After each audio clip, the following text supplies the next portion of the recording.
Pemirsa, kali ini kami tayangkan wawancara eksklusif bersama anggota DPR RI, Nyoman Damantre. Pemirsa Indonesia Network, saat ini saya sedang bersama dengan salah satu putra Bali yang sudah berkiprah secara nasional dan kebetulan beliau bertugas sebagai anggota DPR RI. Beliau adalah Bapak Nyoman Damantre. Berbicara tentang Bali, karena Pak Nyoman kan putra Bali, meskipun sudah berkiprah secara nasional. Bapak melihat Bali ini seperti apa sih Pak kondisinya sekarang secara umum Pak? Ya, memang kalau bicara persoalan rasio-rasio pertumbuhan maupun pengangguran secara normatif, ya memang dari dulu sampai sekarang nampak ada perbaikan. Gitu. Kenapa saya bilang nampak ada perbaikan? Karena itu tidak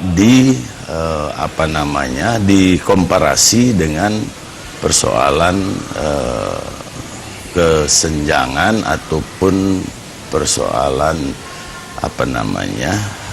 banyaknya proses-proses pemiskinan yang terjadi tanpa masuk dalam potret itu semua gitu. Bagi contoh misalnya, memang kalau kita bicara pertumbuhan, ya kan, nampak pertumbuhan Bali itu dibandingkan kota-kota besar di Indonesia, mungkin Bali itu setelah Surabaya.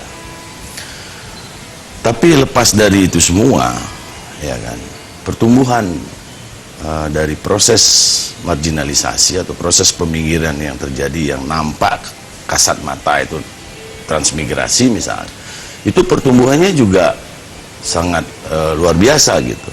Jadi semakin tahun semakin banyak masyarakat yang ingin melakukan atau ikut dalam program transmigrasi. Nah, jadi kenapa saya katakan bahwa transmigrasi ini salah satu hal yang kasat mata bisa dilihat dari sebuah proses peminggiran. Karena memang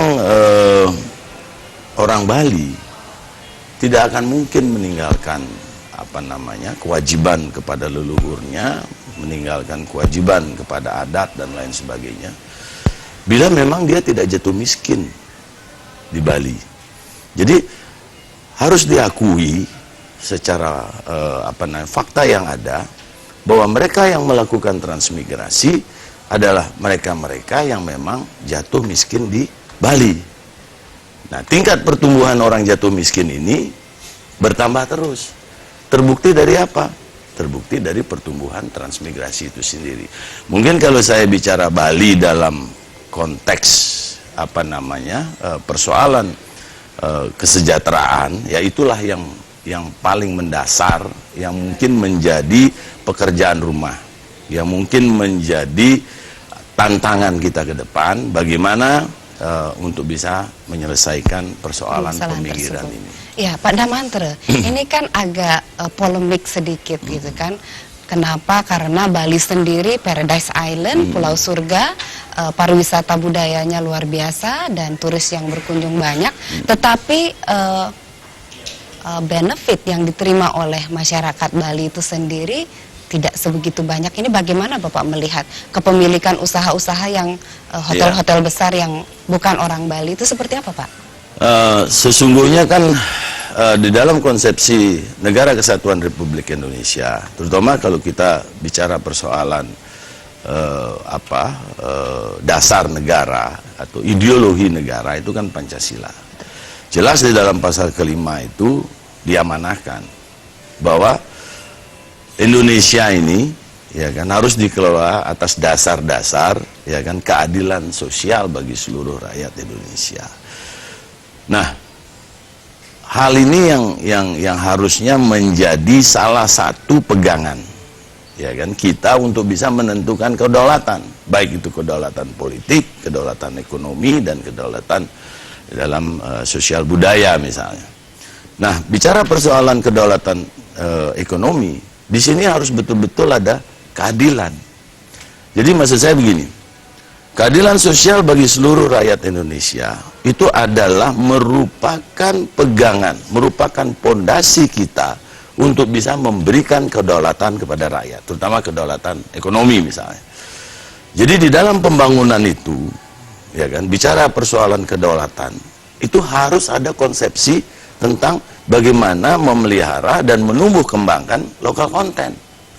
Jadi bagaimana di dalam kebijakan pembangunan pemerintah, ya kan, bisa memberikan sebuah kebijakan ataupun keberpihakan atau environment policy, kebijakan yang punya keberpihakan supaya keadilan itu bisa ada.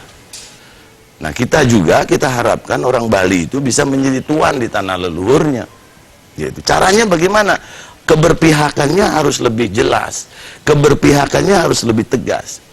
Ya kan, kalau di Bali sekarang kan ada pembangunan, ada investasi, ada hotel-hotel berkembang, villa-villa berkembang, tapi pengrajin misalnya bangkrut gitu di Gianyar. Artinya pemahaman bangkrut itu banyak pengrajin yang alih profesi misalnya menjadi buruh bangunan dan lain sebagainya. Jadi dia beralih profesi yang seharusnya ini dipelihara, pengrajin ini, gitu misalnya. Itu kan sebuah fenomena yang menurut saya sangat kontradiktif.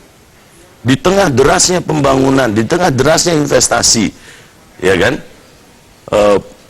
petani menjadi miskin, pengrajin menjadi bangkrut, dan pada akhirnya bertumbuh kembang yang disebut dengan transmigrasi, bertumbuh kembang rakyat yang jatuh miskin. Nah, solusinya apa? Yaitu saya katakan tadi, mesti ada keberpihakan yang jelas dan tegas. Ya kan? Jadi kalau seperti yang terjadi misalnya di luar negeri, kalau kita mau bangun hotel misalnya di Malaysia atau misalnya di negara-negara Asia lainnya, di Thailand, kita akan ditanya persoalan berapa Anda bisa menyerap lokal konten yang ada. Ya kan? Jadi seharusnya sekarang Bali dengan dengan kebijakan pembangunannya ke depan, ya kan, saya harapkan betul-betul punya tingkat keberpihakan yang lebih jelas dan tegas, gitu loh. Jadi yang konstruktif lah, untuk bisa meningkatkan daya saing. Ini persoalannya kan proses pembangunan yang ada. Kenapa membuat bertumbuh kembangnya transmigrasi? Karena daya saing kita jatuh, ya kan. Nah, kalau bicara daya saing, jadi aspeknya kan banyak. Soalan pendidikan misalnya, ketika pada saat masyarakat Bali belum mampu untuk bisa menjadi punya sumber daya manusia yang memadai, tapi liberalisasi investasi ini sudah terjadi, liberalisasi sudah masuk, apalagi sekarang dengan CAFTA, dengan AFTA dan lain sebagainya, semua orang boleh masuk ke Bali untuk meraih pekerjaan misalnya. Tapi rakyat Bali sendiri belum punya daya saing yang cukup untuk bersaing dengan saudara-saudaranya, apakah itu dengan saudara pendatangnya ataupun dengan misalnya para bule-bule yang ada. Yang beda dengan Singapura. Menarik sekali itu, Pak. Ya kan? Nah, berarti PR tidak saja di tangan pemerintah dan pelaku usaha. Nah, PR untuk rakyat sendiri, untuk Kramo Balinya sendiri, untuk menurut SDM, saya gini, semua ini persoalan kebijakan. Jadi negara harus hadir. Jadi menangani persoalan keadilan itu harus bersumber dari kebijakan pemerintah. Jadi misalnya persoalan alih fungsi lahan. Orang mengatakan kenapa sih terjadi proses kemiskinan? Ya karena orang Bali senang melakukan alih fungsi lahan, menjual lahan misalnya. Lah bagaimana mereka tidak menjual lahan? Karena untuk bertani, ya kan, itu dia punya penghasilan, dia punya income jauh berbeda kalau dia dibandingkan dengan membungakan uang misalnya. Dia taruh, dia jual lahannya, ya kan, dia taruh di bank, jauh lebih menguntungkan ketika dia bertani. Kenapa hal itu bisa terjadi? Ya kan? Ini yang harus ditanggulangi. Karena kalau kita bicara Bali, ya kan, 80% itu rakyatnya petani, Bu Jero. Tapi nggak bisa kalau pemerintah mau mensejahterakan rakyat Bali, berarti pemerintah harus mensejahterakan yang 80%. Yang petani tadi itu. Yang petani tadi. Bukan yang 20% ini. Yang kita lihat di perkotaan sekarang ini kan yang 20%. Mungkin kita ini kelompok 20%. Tapi yang the silent majority-nya 80% itu di pedesaan. Nah, petani ini menjadi petani, income-nya jauh lebih murah dibandingkan misalnya dengan bunga uang atau misalnya dengan bekerja di tourism dan lain sebagainya, sehingga orang semua meninggalkan ini lahan pertanian. Padahal kalau kita bicara budaya di Bali itu kita harus bicara pertanian. Tidak akan ada budaya di Bali, tidak akan ada proses pelestarian konservasi budaya di Bali ketika kita tidak memelihara sistem pertaniannya, pelaku pertaniannya gitu. Nah, misalnya contohnya PBB misalnya, pajak atau kebijakan fiskal pemerintah di bidang pajak misalnya. Di sebelah saya ada hotel misalnya apa, hotel mewah gitu. Sebelahnya ada petani. Nah, bayar apa? PBB-nya sama besarannya. Iya kan? Jadi sebenarnya ini yang bisa disentuh oleh peraturan daerah, Pak ya. Kebijakan pemerintah. Jadi kebijakan pemerintah punya keberpihakan. Jadi nggak sama dengan pemerintah secara tidak sadar memaksa masyarakat untuk menjual tanah. Itu secara tidak langsung, ya kan? Menurut hemat saya, karena ini apa namanya pariwisata hidup dari keunikan budaya kita. Budaya kita ditopang oleh pertanian. Seharusnya ada cross subsidi pajak di sini. Ini kan soal sistem saja. Ya. Tapi kalau kita mau jujur, berapa apa namanya total income atau penghasilan pemerintah dari pajak di Bali, baik itu PPN maupun PPH. Saya rasa ini luar biasa. Karena kalau kita mau lihat potensi ekonomi yang ada di Bali seperti yang saya katakan tadi, itu berbeda, tidak terlalu jauh kalau dibandingkan dengan Jakarta maupun dengan di Surabaya. Misalnya dengan tanah, ya kan, setiap transaksi tanah orang membayar dan lain sebagainya. Setiap income misalnya Bandara Ngurah Rai yang kebetulan kantor pusatnya itu adalah di Jakarta, sehingga pembayaran ataupun nomor pokok wajib pajak dia terkonsolidasi di kantor pusat dia, dibayarnya di Jakarta. Nah, itu yang tidak dihitung. Padahal yang dihitung oleh kantor kas negara yang ada di Bali adalah mereka-mereka yang NPWP-nya di Bali. Nah, ini yang harusnya ada perubahan di dalam nanti kita membahas Undang-Undang Provinsi Bali dalam rangka kemandirian ekonomi, terutama kemandirian likuiditasnya, ya kan? Ini harus segera mendapat perhatian. Agar apa? Agar terjadi sebuah keadilan.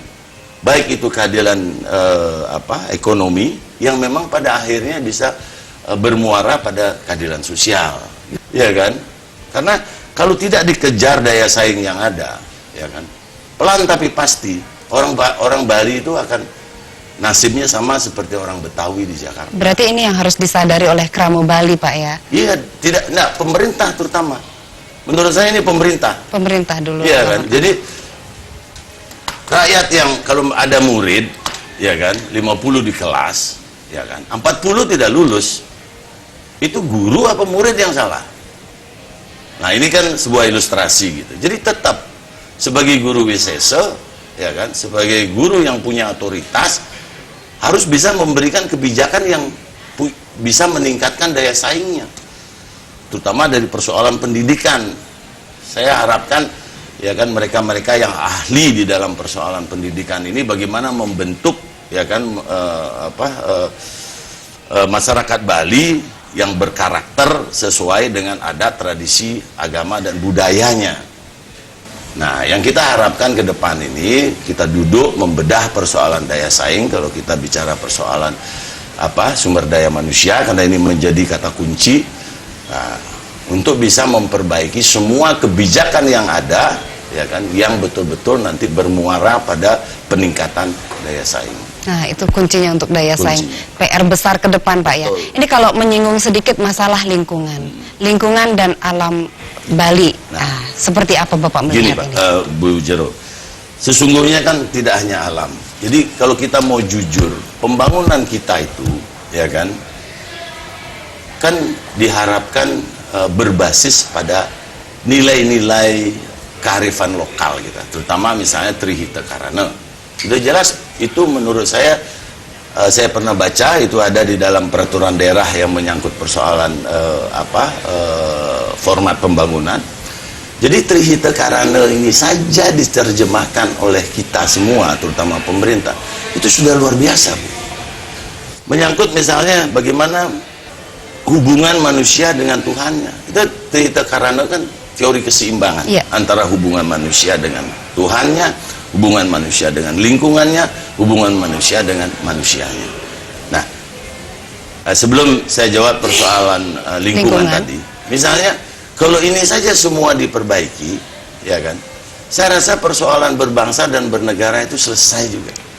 Jadi mau tidak mau kita harus akui bahwa Trihita Karana itu adalah sejalan dengan nafas dan semangat daripada ideologi negara kita sendiri. Nah, untuk itu kita harapkan hubungan manusia dengan lingkungannya ini betul-betul harus sejalan dengan apa yang menjadi dasar ataupun teori keseimbangan tadi, manusia dengan Tuhannya dan manusia dengan manusia. Nah, lingkungan ini harus kita akui. Kalau kita bicara persoalan budaya, persoalan keunikan budaya, kita tidak lepas dari persoalan alam. Makanya sering saya katakan, alam Bali itu adalah aset kita. Jadi jangan rusak alam Bali. Makanya saya salah satu komponen yang tidak sejalan dengan rencana pemerintah untuk melakukan reklamasi, ya kan? Sesungguhnya bukan mengejar pertumbuhan yang kita inginkan, gitu. Tapi kita mengejar pertumbuhan yang punya pemerataan. Makanya saya harapkan, karena memang persoalan fiskal pemerintah itu pendapatannya dari pariwisata, dan pariwisata itu bisa berjalan karena keunikan budaya Bali, dan keunikan itu bisa terlestari karena kita melakukan pelestarian. Nah, saya harapkan pelestarian budaya, terutama yang kita mulai misalnya di desa adat, gitu. Beban-beban budaya di desa adat itu supaya bisa diambil oleh pemerintah. Sekarang ini kan pemerintah baru memberikan BKK dari provinsi, ya kan, dari 1758 desa adat yang ada, Bu Jero. Itu kalau kita rata-ratakan saja dia menanggung beban pariangan misalnya 5, ya kan, yang pasti kan ada 3 gitu kan, Trikayangan. Nah, taruhlah 5, itu berarti kan kurang lebih hampir ada sekitar 10.000 beban. Belum lagi bicara kantor balai Banjar, belum bicara balai desa dan lain sebagainya. Menurut hemat saya tidak kurang dari 3 sampai 5 triliun setahun. Nah, itulah yang menurunkan likuiditas di Bali. Gitu. Inilah yang pada akhirnya menjadi beban budaya. Makanya kita dengar banyak para perjuru itu mencari bantuan-bantuan sosial, baik itu kepada gubernur, kepada bupati, kepada anggota dewan, ya kan? Nah, itu ya kalau memang mereka kenal sama anggota dewan, kenal sama gubernur, kenal sama bupati. Tapi kan banyak rakyat kita yang di nun jauh di sana itu yang tidak mengerti kemana dia harus meminta. Nah, itu nasibnya bagaimana itu? Gitu. Menurut saya penyelesaian beban budaya itu tidak bisa diselesaikan secara sporadis dengan bantuan-bantuan sosial ataupun bantuan hibah. Dia harus benar-benar distruktur ulang, distruktur lagi, direkonstruksi lagi untuk bisa menjadi beban pemerintah. Berapa sih pemerintah menerima pendapatan fiskal di Bali? Totalnya berapa semua? Baik itu PPN, PPH berapa? Nah, bayarlah ini semua. Karena Anda menerima itu semua, karena ini pelestarian ini, ya kan, sudah jelas-jelas. Kalau misalnya ada daerah lain yang menuntut, kita jelaskan. Ya memang masih adanya pembangunan Balai Banjar, masih adanya pembangunan pura, masih adanya orang melakukan feodal. Itulah bagian dari ritual yang menjadi keunikan budaya di Bali. Meskipun budaya itu tidak semata-mata hanya bicara mengenai yang tangible saja, yang intangible juga banyak. Gitu ya. Soalan subak dan lain sebagainya. Tapi itu pun juga kan secara faktual memang membutuhkan biaya untuk pelestariannya misalnya. Nah, ini yang menurut saya bicara tadi lingkungan tadi, ya kan, itu tidak terlepas dari bagaimana kita menata hubungan manusia dengan Tuhannya. Karena kalau manusia ini sudah terdesak, ya kan, dia dibiarkan hidup dengan kerakusannya, ini akan hancur lingkungan ini. Makanya hubungan manusia dengan Tuhan itu harus ditata kembali, ya kan, bahwa sesungguhnya, ya kan, kita itu betul-betul bisa membangun karakter manusia Bali yang memang sesuai dengan ajaran, sesuai dengan adat istiadat dan tradisi serta budaya dia, sehingga hubungan nanti manusia ini dengan lingkungan ini akan membentuk manusia Bali yang memang sadar bahwa kamu itu hidup karena lingkunganmu, karena alammu. Jadi peliharalah alam itu baik-baik, karena kalau kamu merusak alam sama dengan kamu merusak masa depanmu. Nah, sehingga kendalikanlah keserakahan, kendalikanlah kerakusan di sini untuk merusak alam. Jadi kalau membangun ekonomi dengan merusak alam, jangan dulu, ya kan? Jadi sudah betulkah pembangunan yang ada ini, ya kan, bermanfaat? Seperti saya katakan tadi, mesti diuji dulu. Kenapa dia lahir transmigrasi? Kenapa terjadi proses pertumbuhan terhadap transmigrasi? Mesti diuji. Kalau dia keliru, ya ayo kita reformat. Kita bikin format baru, ya kan, supaya bisa investasi itu betul-betul membuat rakyat Bali itu bisa bertahan hidup di Bali. Sekarang aja saya kan sudah mendengar aspirasi Bu, mengatakan, mengeluh bahwa hidup di Bali sekarang berat Pak. Bisa nggak Ibu Juro bayangkan 20-30 tahun lagi apakah anak cucu kita masih bisa bertahan di Bali? Ini pertanyaan besar. Ini bukan sesuatu apa geguyon atau enggak. Ini suatu hal yang sangat serius. Inilah saatnya kita harus bisa mencanangkan gerakan menyelamatkan Bali. Ada mantra, begitu banyak sebenarnya ini PR di tengah-tengah meriahnya pembangunan pariwisata yang kita lihat secara kasat mata. Kita lihat kondisi sekarang secara kependudukan Bali juga semakin bertambah, kemudian kesempatan peluang bertambah, tetapi juga yang mencarinya juga jumlahnya bertambah. Nah, kebutuhan Bali untuk seorang pemimpin Bali masa depan yang bisa mengawal Bali, pembangunan Bali yang selaras ini, seperti permasalahan yang ada itu agar terjawab sedemikian rupa, seperti apa sih Pak kriteria pemimpin untuk Bali ke depan Pak? Jadi pertama kan seperti saya katakan tadi, bicara kemiskinan, bicara persoalan kebodohan, bicara persoalan peminggiran dan lain sebagainya, kuncinya itu pemimpin, ya kan? Concern pemerintah atau seorang pemimpin atau kesadaran seorang pemimpin atas situasi dan kondisi yang ada itu merupakan apa salah satu fondasi untuk seseorang bisa menjadi pemimpin, ya kan, dalam situasi yang saya katakan tadi. Maka itu saya harapkan ke depan ini harus betul-betul ada pemimpin, kalau orang Bali bilang pemimpin aneh saja lah, ya kalau istilah Balinya. Iya.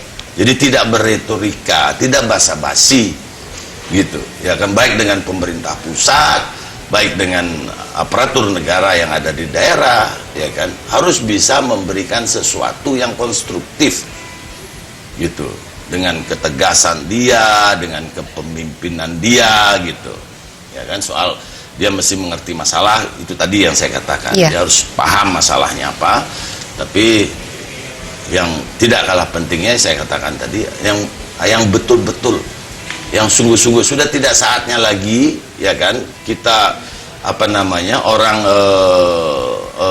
berebut kekuasaan hanya untuk mengisi kepentingan atau libido kekuasaan dia. Sudah tidak saatnya lagi sekarang. Seperti yang saya katakan tadi, kita ini harus segera, ya kan, membuat atau mampu melahirkan manusia-manusia Bali yang memang bisa bertahan di Bali 20, 30, 100 tahun lagi.